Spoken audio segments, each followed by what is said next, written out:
Fort Worth created the role of police monitor and hired Neal from Cincinnati just 2 weeks before COVID closed the country.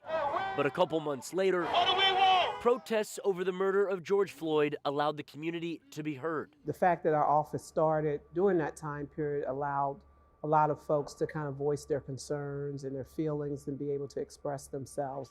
In 3 weeks, she'll step down, heading closer to family in Virginia to again create a police monitor role. We are not anti-police. We are really about building up those relationships. Part of her job was to help create the Citizen Review Board, recommended after the viral arrest of a Fort Worth mother 6 years ago.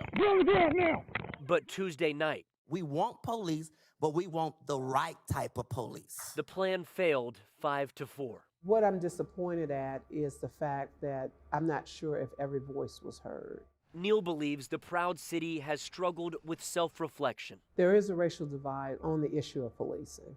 I do feel strongly about that. The vote reinforces concerns from marginalized minority communities about not feeling heard. If that board is important to them enough to make them feel like and know that they have a voice at the table, then I think it's an important aspect. Neal says police haven't been resistant and hopes the next monitor will build that relationship, push for policy recommendations not yet implemented, and expand staffing beyond just 6. Everyone wants to truly believe that things are equitable and people are being treated fair. But when you go into different communities, people experience things differently. She believes the gap in trust won't improve unless something gives. I think it has to be addressed head on. I think that's the problem where, sometimes it's dealt with in such a passive way that we have to deal with it head on. In Fort Worth, I'm William Joy.